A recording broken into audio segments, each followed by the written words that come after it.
Tesla is breaking new records in Europe with the best January ever. Tesla China wholesale numbers also look very good for January. Here in this video, we will be going over all of your breaking news you need to know in Tesla stock, option positioning, as well as a new purchase from Cathie Wood. But beyond that, it looks like cracks are starting to form in our markets. The work is cut out for us, so let's not waste your valuable time and let's jump into it. Tesla Giga Shanghai wholesale numbers. This is local China plus export sales for January are 71,447. As you can see from this chart, that's not exactly the best January we've ever seen, but it's up there. It's pretty close to a new record. As the estimates have dramatically been lowered for Tesla, I would say this is good news. In fact, I would say this is huge news when a lot of Wall Street expects Tesla may only grow deliveries by about 10% in 2024. I think a lot of Wall Street is caught off sides here with some of the data that we are showing. Not to mention that Tesla's total sales in Europe are now at a new all-time high for January. You're actually beating the prior record, which was in 2023, by about 25%. And we still don't have all of the data, so these numbers are likely to inch up higher. Specifically, data from Germany and some other smaller countries are currently not available yet. As we know, Giga Berlin produced 5,000 vehicles 2 weeks ago. Last week, they produced 6,000 vehicles, so that number could really, I guess, impact the total number. It really just depends how many of those Teslas were actually sold in January. But nonetheless, those production numbers out of Berlin are a good sign that February may also be strong. All of these countries just seen their best January ever for Tesla deliveries. France at 3.1 thousand. That is up 321% year over year. The Netherlands at 1.6 thousand, up 172%. Denmark at 800, up 53%. Romania at 600, up 541%. And Iceland coming in marginally, but still up 140%. The bears say Tesla has a demand problem, and really in the data, it doesn't look like it. So I suspect, minus any potential bad news that we could get from now until Monday, Monday's probably going to be a pretty good day for Tesla stock. I think that's a fair assumption. This is pretty good news as well. Tesla is sending a new email out in the US that says how to get $7,500 off your Tesla. Quote, you can now apply the $7,500 federal tax credit directly to the purchase price of a new 2024 Model Y or Model X dual motor vehicle. As you can see, Tesla now shows on the Model Y and Model X order page in the US the starting price including the $7,500 federal point of sale credit. That means you can get a rear-wheel drive Model Y for $36,490. A Model Y long range is now $41,490, and the Model Y Performance is now $44,990. Essentially, you have now just gotten a subsidized massive price reduction or price cut, which if Tesla did that themselves, lowered the price of the vehicles by $7,500, that would be terrible news. But now Tesla gets to reap the benefits of a large price cut without actually cutting prices or sacrificing margins at all. I would also say that is fantastic news. Option activity on Friday from hedge funds and institutions, a little bit on the light side and neutral overall. On Friday, you had 881 orders totaling $800.38 million with a positive order value of 51%. Over the entirety of last week, you had 4,896 orders totaling $5.83 billion with a positive order value of 50%. Taking a look at the week ahead, it looks like individuals are positioned in a bullish manner for Tesla stock, with open interest on the call side of 59.73%, open interest on the put side of 40.27%. So there's about 15-ish% more calls than puts, which is a pretty bullish number overall. Volume on Friday for your expiration of February 9th was 57.31% calls and 42.69% puts, also a pretty bullish number. But it does appear as if there is more shorting activity in Tesla. More individuals want to take out short positions, represented in the cost to borrow fees, which are now back to about 10%. The more demand there is to short a stock, the higher the cost to borrow fees, which on a stock like Tesla that is a $500+ billion company, 10% cost to borrow fees is a lot. Like, the odds that Tesla moves 10%, and people are willing to take out short positions, betting on that, that's pretty extreme. And when people are extremely bearish and extremely fearful, that's usually a good time to indeed do the opposite of that and to buy that particular stock. As long as there is not a fundamental problem and the business is not evolving in a negative way, in which I do not believe that is where we are currently at with Tesla. In fact, I believe Tesla sandbagged their last earnings by simply not giving guidance or margin reassurance. The margins were not going to go lower. That is effectively sandbagged Tesla stock, whereas now any good news is really good news. Expectations were dramatically lower. And if you guys are not familiar what a sandbag is, it's basically a company coming out saying, hey, you know, we're going to have some bad numbers. Things are not going to be good.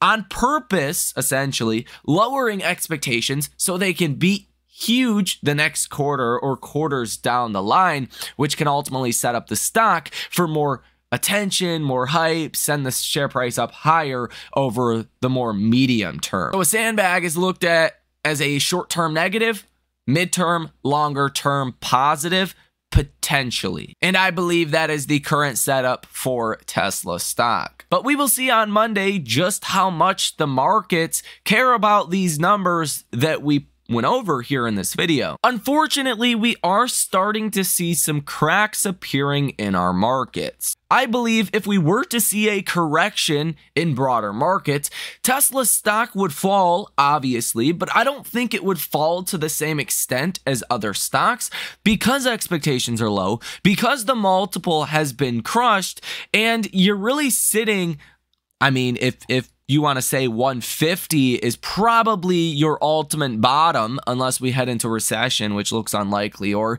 if Tesla's business just totally were to falter here, which looks unlikely. I mean, that's only downside of about $37 or so, but your immediate bottom or support, I should say, would be around 170, and that would be about $17, $18 lower than where we're currently trading. I think broad market downside could be more than that if things do actually start to take a turn for the worst. And let's be honest, before we even get into the data that we're going to talk about here in this video, where we are at right now in the markets reminds me of 2022, where the Fed was like, hey, we're going to raise rates about 3 times this year. That's what the Fed said at the beginning of 2022 or late 2021 in December. What happened? We ended up getting like 15 rate hikes as the equivalent when the Fed was only forecasting 3. That's because inflation just kept going higher. This reminds me of that, but in the opposite direction, where the Fed said, we're going to cut rates 3 times in 2024.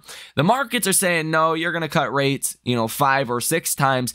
Maybe the Fed doesn't cut rates at all if inflation just stays sticky here and the economy holds up. After all, we just created 313,000 jobs in December and about 353,000 in December.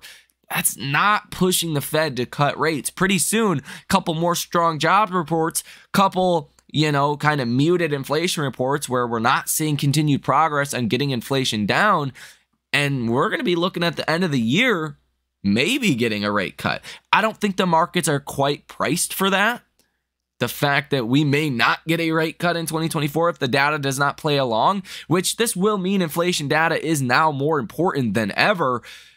But I just simply don't think stocks are priced for that. And I think that is a potential, maybe not worst case scenario, but really bad scenario that you need to at least acknowledge. And I know I'm early on this. By June, if we have not seen a rate cut and inflation is still sticky and the economy is doing well, then the markets are going to be saying, hey, we might not get a rate cut in 2024. By then, stocks are already going to be pricing that in and going to be much lower. I'm not saying that's the most likely outcome, but I am saying it's probably a 20 or 25% chance for 2024, which is definitely a little bit too high for comfort. Now, Morgan Stanley's Mike Wilson is officially leaving the Global Investment Committee. This comes after Morgan Stanley's Mike Wilson has flipped on his bearish stance, and he now thinks a broadening out of this market is coming. The top-rated portfolio strategist Mike Wilson added that the rally is going to see breadth improve,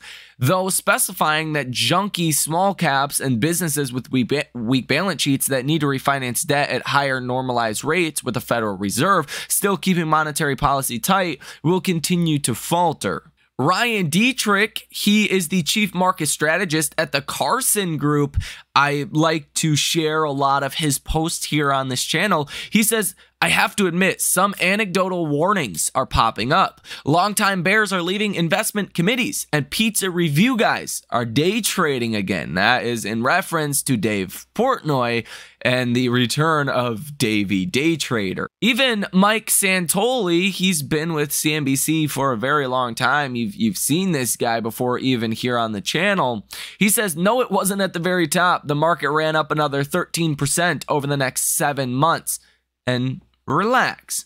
And he does share this image of leading Merrill stock strategist will leave firm by the end of the year. This was back in August of 1999.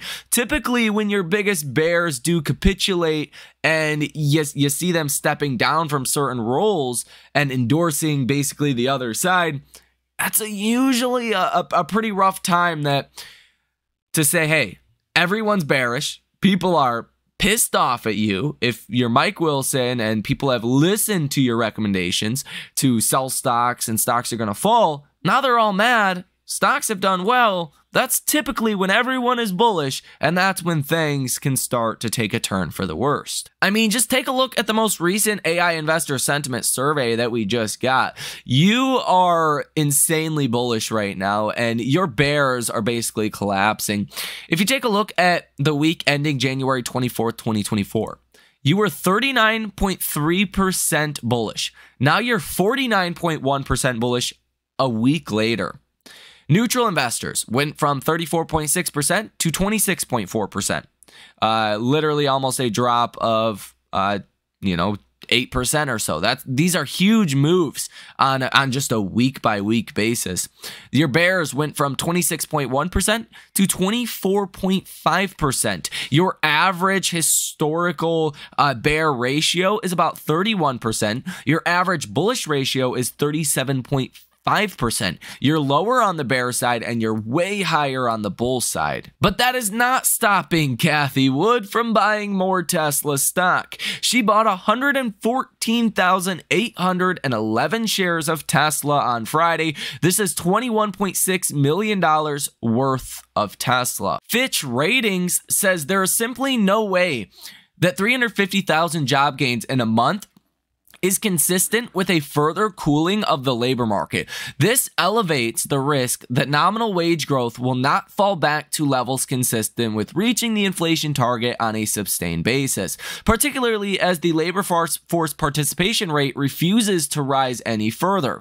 Wages growing at this rate in a labor market this tight is a problem for the Fed. Again, to my point, that's a problem for the markets, because if the Fed does not feel confident enough to cut rates, they will not. Now, how does the Fed feel confident enough to cut rates? Or when is that moment actually achieved?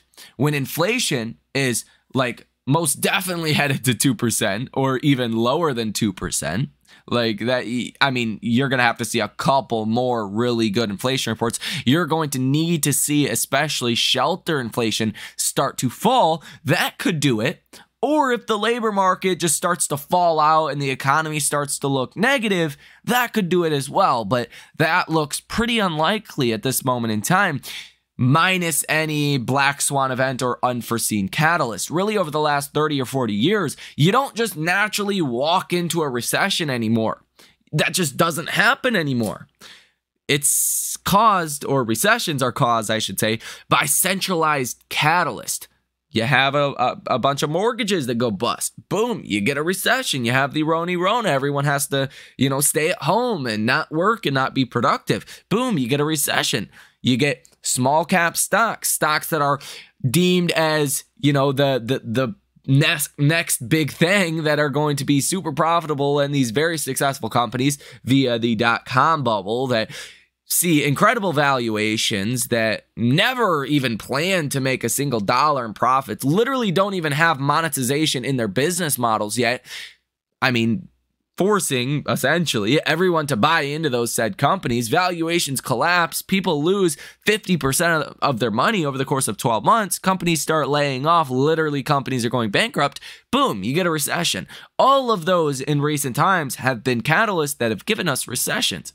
If we don't have a catalyst, we're probably not going to see a recession. Thus, the markets are still pricing in 1, 2, 3, 4, 5 rate cuts with 38.1% odds, 6 rate cuts with 27.7% odds, even 5 rate cuts at 22.2%, 4 rate cuts is 6.2%, and the Fed's targeted 3 rate cuts is less than a 1% chance.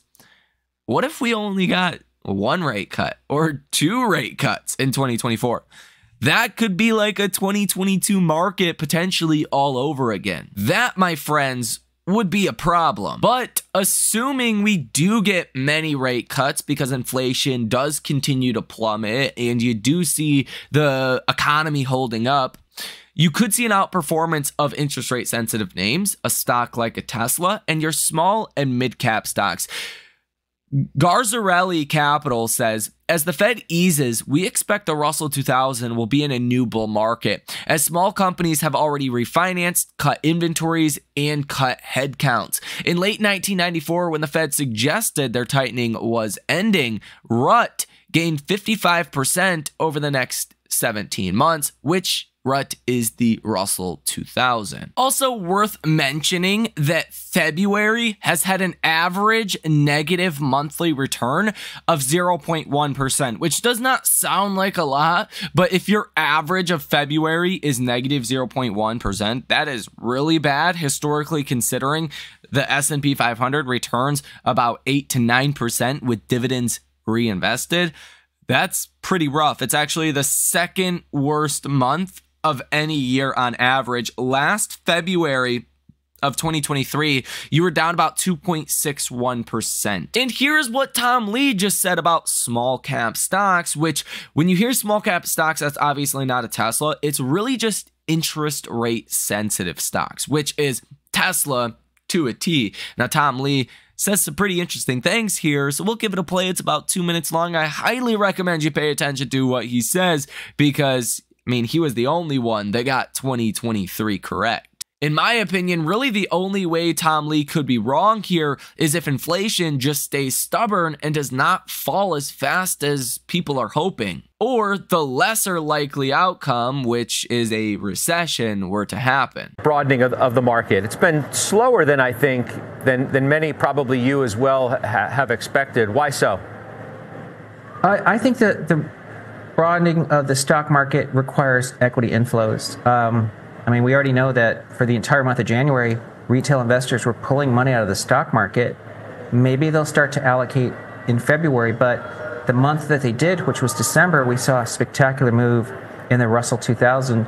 Do I think retail investors are going to be taking money out of the stock market? And in fact, someone had showed me that margin debt now is down 20% from its highs. I mean, you know, if that's any signal to me, I think broadening is going to come really sharply, but it comes when retail begins to buy stocks. I mean, I'm thinking to myself, though, why get inflows now? We really get inflows? I mean, I don't know. The next stop on the S&P 500 feels like it's 5,000. Tom, the time for inflows seems like it's past, and now maybe people are going to be reticent to move money out of, you know, money markets and whatever else into equities at these levels, no?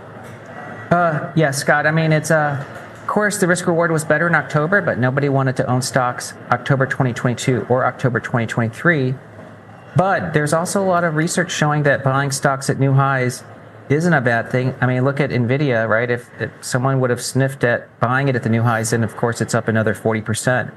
I do think you are correct that 5,000 as an important round number is a level we have to watch. I mean, if this is a strong market, 5,000 won't mean anything. But in February, 5,000 could be, a short-term top before there's a big air pocket. I mean, that's a level to watch. Yeah, remind us of what your targets are.